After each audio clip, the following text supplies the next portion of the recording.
Good morning student, good afternoon and good evening. जो जब भी इस वीडियो को देख रहे हैं सभी के लिए मैं अरविंद जारवाल अर्थशास्त्र क्लासेस की ओर से क्लास 12 इकोनॉमिक सब्जेक्ट में आज चैप्टर नंबर 5 के अंदर पूर्ति की अवधारणा के अंदर हम आज पूर्ति की डेफिनेशन पढ़ेंगे, स्टॉक पढ़ेंगे और पूर्ति को प्रभावित करने वाले कारक पढ़ेंगे। पिछले वीडियो में हमने चैप्टर नंबर 4 के अंदर इलास्टिसिटी ऑफ द प्राइस के मेथड या मांग को प्रभावित करने वाले जो कारक थे वो पढ़े थे। इसके साथ साथ हमने उसकी विधियां पढ़ी थी, जिसमें हमने ज्योमिति विधि, बिंदु लोच विधि और व्यय विधि के बारे में चर्चा की थी। यहाँ पर हम आज पूर्ति की अवधारणा जो चैप्टर है उसको आपको समझाने जा रहे हैं, जिसमें हम मेन जो हमारे टॉपिक रहेंगे उनमें पूर्ति को प्रभावित करने वाले जो कारक है उस पर हम कुछ ज्यादा ध्यान देंगे। उम्मीद करता हूँ वीडियो आपको पसंद आएगा। चलो शुरू करते हैं पूर्ति की डेफिनेशन से।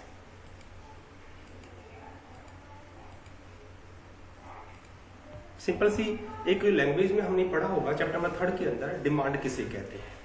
तो जब जब किसी भी मार्केट के अंदर किसी वस्तु की डिमांड तेजी से बढ़ती है, तेजी से इंक्रीज होती है, तो स्वाभाविक बात है जो इंडस्ट्रियल सेक्टर होता है वो कहीं ना कहीं उस वस्तु को बनाना शुरू कर देता है या उसकी पूर्ति करना शुरू कर देता है। तो यहाँ पर पूर्ति किसे कहते हैं? जिसे एक विक्रेता या कोई भी विक्रेता एक निश्चित अवधि में निश्चित कीमत पर बेचने को तैयार रहता हो, उसे हम पूर्ति कहते हैं।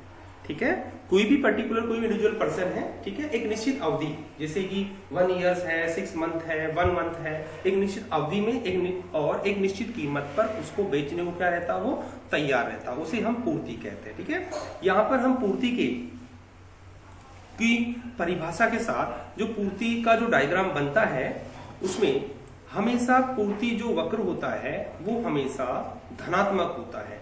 ठीक है, क्योंकि जैसे जैसे किसी वस्तु की कीमत में परिवर्तन होता है तो पूर्ति मात्रा में परिवर्तन होता है। फॉर एग्जाम्पल, अगर वस्तु की कीमत में वृद्धि होती है तो पूर्ति मात्रा में भी क्या होती है, वृद्धि होती है। और किसी वस्तु की कीमत में अगर कमी होती है तो पूर्ति मात्रा में भी क्या होती है, कमी होती है। ठीक है, तो इसे ही हम एक स्वाभाविक रूप में पूर्ति नियम भी बोल सकते हैं। तो यहाँ पर हम इसको एस पूर्ति वक्र के द्वारा प्रेजेंट करेंगे। यहाँ पर देखो पूर्ति वक्र का जो स्लोप है वो ऋणात्मक ना होकर धनात्मक है, क्योंकि यहाँ पर कीमत के अनुरूप पूर्ति में भी परिवर्तन देखने को मिलता है। ठीक है,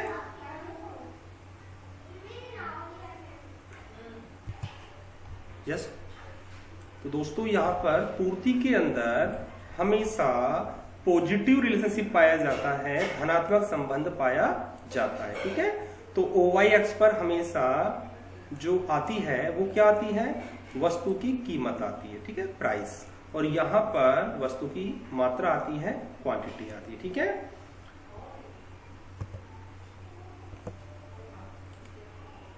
दूसरा हमारा टॉपिक है स्टॉक। सब अच्छे से जानते हो, जैसे कि आप नॉर्मल बात कह सकते हैं मेरे पास इतना स्टॉक है, मेरे पास इतनी जमा पूंजी है। लेकिन यहाँ पर पूर्ति की अवधारणा में स्टॉक का जो मीन है वो होगा कुल निर्मित माल को, मतलब जो माल हम बना चुकी हैं या जितना हम प्रोडक्शन कर चुकी हैं उसे कहीं ना कहीं स्टॉक से जोड़ कर देखते हैं। या हम इसके डेफिनेशन सिंपल से ये भी बोल सकते हैं कि वस्तु की उस कुल मात्रा से लगा सकते हैं जो किसी समय विशेष पर बाजार में उपलब्ध रहता हो।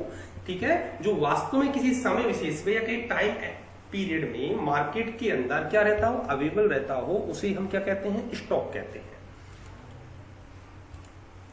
यहां पर कहते हैं कि जब पूर्ति जो मार्केट के अंदर डिमांड के अकॉर्डिंग की जाती है तो वहां पर पूर्ति को इफेक्ट करने वाले कुछ फैक्टर्स होते हैं, कुछ कारक होते हैं जो पूर्ति को इफेक्ट करते हैं, उनको मतलब प्रभावित करते हैं। ठीक है, तो पूर्ति को प्रभावित करने वाले कारक कौन कौन से होते हैं?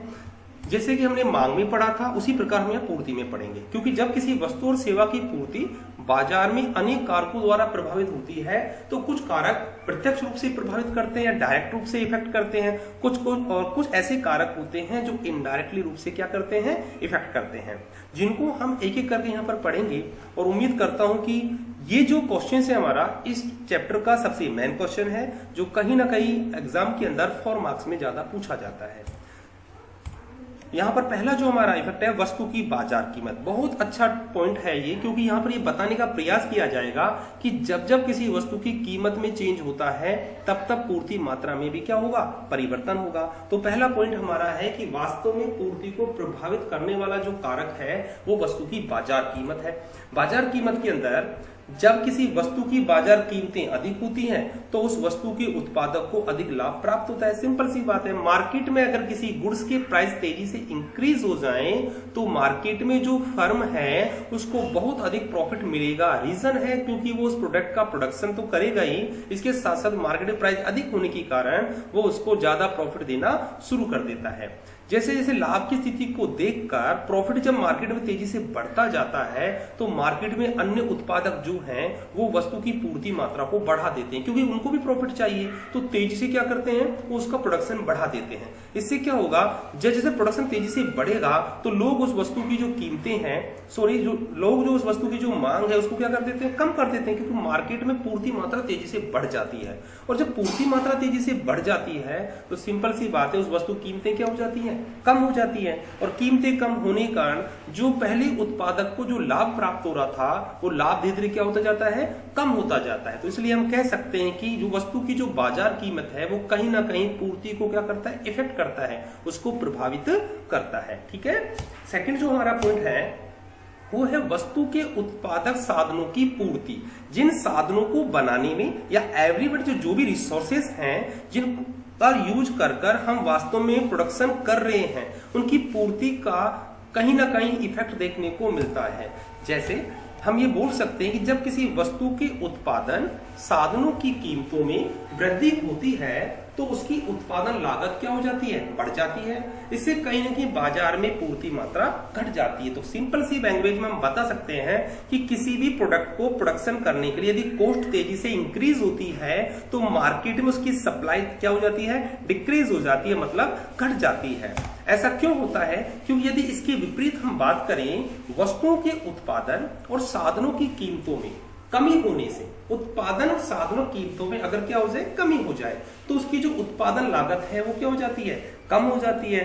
तो इससे कहीं ना कहीं पूर्ति मात्रा क्या हो जाती है, बढ़ जाती है। तो एक बार हम पूर्ति मात्रा के अंदर कमी कर रहे हैं, एक बार पूर्ति मात्रा में वृद्धि कर रहे हैं, और दोनों कहीं ना कहीं साधनों की कीमतों, मतलब जिन रिसोर्सेज को हम यूज कर रहे हैं उन पर जो भी खर्चा हो रहा है, जो कॉस्ट आ रही है, यदि वो इंक्रीज हो रही है तो सप्लाई क्या हो रही है, डिक्रीज हो रही है। अगर कॉस्ट डिक्रीज हो रही है तो सप्लाई क्या हो रही है, इंक्रीज हो रही है। तो सिंपल सी बात हम कह सकते हैं कि जिनको यूज हम कर रहे हैं रिसोर्सेज को, अगर उनकी प्राइस में चेंज हो रहा है तो सप्लाई में भी क्या हो रहा है, चेंज हो रहा है, मतलब पूर्ति में भी क्या हो रहा है, परिवर्तन हो रहा है। तीसरा हमारा पॉइंट है तकनीकी व प्रौद्योगिकी परिवर्तन। ये सबसे मेन इफेक्ट होता है। सपोज करो टेक्नोलॉजी में क्या हो जाए, चेंज हो जाए। जहां टेक्नोलॉजी पहले अच्छी थी, हो सकता है टेक्नोलॉजी में चेंज होने से और भी अच्छी हो जाए, या उसमें क्या कर सकते हैं कि कमी हो जाए। जो प्रौद्योगिकी को हम यूज कर रहे थे उसमें चेंज हो जाए, उसमें परिवर्तन हो जाए, तो क्या पूर्ति पर इसका इफेक्ट पड़ेगा? 100% इसका इफेक्ट पड़ेगा पूर्ति पर। किस प्रकार इफेक्ट पड़ेगा, इस पर हम देखेंगे कि समय के साथ साथ जैसे टाइम बेटा बीतता जा रहा है, टाइम जैसे आगे बढ़ता जा रहा है, तो टेक्नोलॉजी जो है, तकनीक जो है, आने वाली वस्तुओं की उत्पादन लागत क्या हो जाती है, कम हो जाती है। जहां पहले एग्जांपल मैं आपको देता हूं, भारत के अंदर ईस्ट पार्ट में, पूर्वी भारत के अंदर ढाका जो एरिया है, आज बांग्लादेश की कैपिटल है, पहले इंडिया का एक पार्ट था। वहां पर जो मनमल थी वो काफी फेमस थी। पहले उसको बनाने में जो कहते हैं कि एम्प्लॉइज थे, जो काम करने वाले लोग थे, वो अपने हाथों से काम करते थे, हैंडीक्राफ्ट वर्क करते थे। इससे उन पर जो लेबर वर्क था बहुत ज्यादा बढ़ जाता था, इसलिए उसकी जो कॉस्ट थी वो तो कहते हैं टोटल रूप से बहुत ज्यादा हाई रहती थी। इससे कहीं ना कहीं उसकी डिमांड तो बहुत ज्यादा थी, लेकिन कह सकते हैं कॉस्ट ज्यादा थी। रीजन था कि बहुत ज्यादा वर्कर काम करते थे, या कह सकते हैं कि हैंडमेड आइटम था। लेकिन जैसे ब्रिटिश ईस्ट इंडिया कंपनी का भारत में आने के कारण जब मशीनों का लगातार यूज होने लगा, तो जो टेक्नोलॉजी एकदम यूज करने लगे, तो कहीं ना कहीं जहां उस पर जो पहले कॉस्ट लगती थी उस कॉस्ट में धीरे धीरे क्या आने लगी, कमी आने लगी। कॉस्ट में कमी आना और अचानक प्रोडक्शन का बढ़ना, तो प्राइस क्या रहेंगी, कम रहेंगी। और प्राइस कम रहेंगी तो सिंपल सी बात है कि मार्केट में वो चीज ज्यादा बिकेगी और उसकी पूर्ति क्या हो जाएगी, ज्यादा हो जाएगी, और इससे कहीं ना कहीं उत्पादक क्या होगा, लाभ होगा। तो इस छोटी सी डेफिनेशन से, छोटी सी एग्जाम्पल से आपको समझाने का प्रयास किया है, यदि हम टेक्नोलॉजी को यूज कर लागत जो लगी हुई है उसको अगर हम कम कर देते हैं तो मार्केट में पूर्ति मात्रा बढ़ जाती है, और पूर्ति मात्रा अगर बढ़ेगी तो फर्म को स्वाभाविक है क्या होगा, प्रॉफिट होगा, मतलब लाभ प्राप्त होगा। चौथा पॉइंट है विशेष अवसर। बहुत बार ऐसा आता है कि कुछ ऐसे अवसर आ जाते हैं जिन अवसर पर कहीं ना कहीं पूर्ति मात्रा बढ़ जाती है। एग्जाम्पल के लिए भारत जैसे देश के अंदर होली, दिवाली, बहुत से ऐसे फेस्टिवल आते हैं जब बहुत ज्यादा मात्रा में वस्तुओं की आवश्यकता होती है और ना चाहते हुए भी फर्म इनका प्रोडक्शन तेजी से करने लगती है। तो इन विशेष अवसरों के अंदर भी कहीं ना कहीं पूर्ति को क्या करता है, इफेक्ट किया जाता है।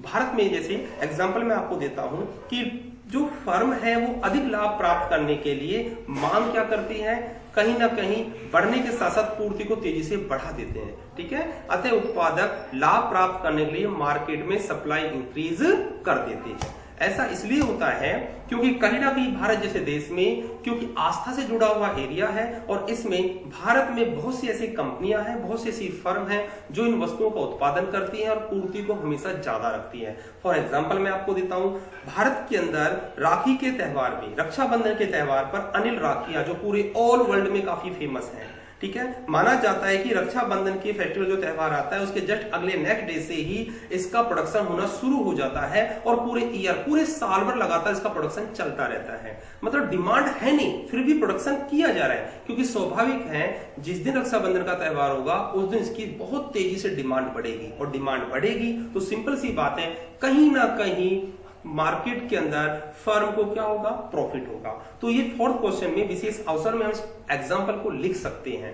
फिफ्थ हमारा पॉइंट है आगतों की गुणवत्ता। आगत मतलब कहीं ना कहीं अगर क्वालिटी अच्छी होगी तो सिंपल सी बात है उसकी डिमांड भी अच्छी होगी, और डिमांड अच्छी होगी तो कहीं ना कहीं लोग क्या करेंगे, उसकी डिमांड को और बढ़ाने के लिए और ज्यादा उसको खरीदने का पसंद करेंगे, और मार्केट में फर्म उसकी सप्लाई क्या कर देगी, इंक्रीज कर देगी। ठीक है, यहां पर बहुत बार अच्छी किस्म के कच्चे माल का प्रयोग कर वस्तुओं को उत्पादन में हम तेजी से वृद्धि करते हैं जिससे कि वस्तु की पूर्ति मात्रा क्या हो जाती है, बढ़ जाती है। फॉर एग्जांपल मैं एग्रीकल्चर सेक्टर में लेता हूं, कृषि के क्षेत्र के अंदर अच्छे बीजों का, अच्छे सीड्स का जब हम यूज करते हैं तो कहीं ना कहीं प्रोडक्शन क्या होगा, सिंपल सी बात है सप्लाई को इंक्रीज करना देखने को मिलेगा, या कहते हैं पूर्ति मात्रा में वृद्धि देखने को मिलती है।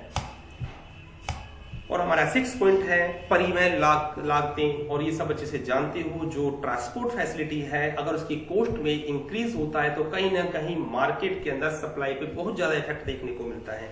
अगर कॉस्ट बढ़ जाती है तो सप्लाई कहीं ना कहीं डिक्रीज हो जाती है, कॉस्ट अगर कम लगती है तो सप्लाई क्या हो जाती है, इंक्रीज हो जाती है। इसलिए फर्म अपने वस्तुओं का उत्पादन उस जगह करते हैं जहां पर स्वाभाविक चीप ट्रांसपोर्ट प्राप्त हो जाए, मतलब सस्ता परिवहन लागत जहां पर आती है। इसी को लेकर हम यहां पर 2 पॉइंट लेकर चलते हैं। हम पहले भी आपको चैप्टर नंबर 3 में हम पढ़ा चुके हैं, पूरक वस्तु और प्रतिस्थापन वस्तु। सब अच्छे से जानते हैं पूरक वस्तु किसे कहते हैं, कॉम्प्लीमेंट्री गुड्स किसे कहते हैं, प्रतिस्थापन वस्तु किसे कहते हैं, सब्स्टिट्यूट गुड्स किसे कहते हैं। पूरक वस्तु जैसा कि हम पहले बता चुके हैं वह वस्तु जो एक के बिना दूसरी क्या हो, अधूरी हो, या कह सकते हैं जो एक के बिना दूसरी क्या हो, अनकंप्लीट हो। फॉर एग्जांपल पेन और इंक, सब अच्छे जानते हो, पेन है इंक नहीं है, अनकंप्लीट है, यूजेबल नहीं है। कार पेट्रोल, कार है पेट्रोल नहीं है, यूजेबल नहीं है। तो उसी प्रकार इस प्रकार के एग्जाम्पल को हम पूरक वस्तु बोल सकते हैं। वे वस्तुएं जो एक साथ प्रयोग में लाया जाता हो और जो एक के बिना दूसरी अधूरी हो, ऐसी वस्तुओं को हम कॉम्प्लीमेंट्री गुड्स या पूरक वस्तु कहते हैं। फॉर एग्जांपल मैंने अभी जस्ट आपको बताया है, कार पेट्रोल हो गया, पेन शाई हो गई। ठीक है, इसके अलावा आप बहुत से एग्जाम्पल ऐसे दे सकते हो जो आपके बिल्कुल नॉलेज में ऐसी चीज रखते हो जो एक के बिना दूसरी क्या रहती हो, अधूरी रहती हो।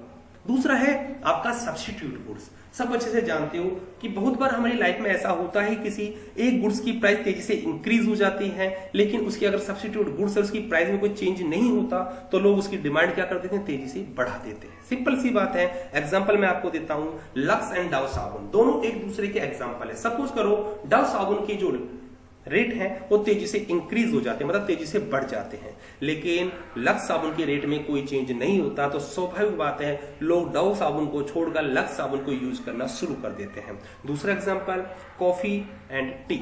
चाय और कॉफी। अगर चाय की रेट तेजी से बढ़ जाते हैं, उसकी प्राइस तेजी से इंक्रीज हो जाती है और कॉफी के रेट में कोई चेंज नहीं होता है, तो सिंपल सी बात है, लोग उसका सब्स्टिट्यूट ढूंढेंगे और कॉफी की जो डिमांड है उसको बढ़ा देंगे, उसको इंक्रीज कर देंगे। तो इसकी डेफिनेशन हम बता देते हैं, वे वस्तुएं जिनका एक के स्थान पर दूसरी वस्तु का प्रयोग कर कर उपभोक्ता को क्या मिलती हो, समान संतुष्टि मिलती हो, वे वस्तुएं कहीं ना कहीं प्रतिस्थापन वस्तु या स्थानापन्न वस्तु के नाम से जानी जाती है।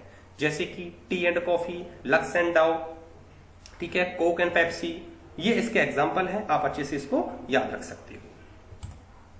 Thank you.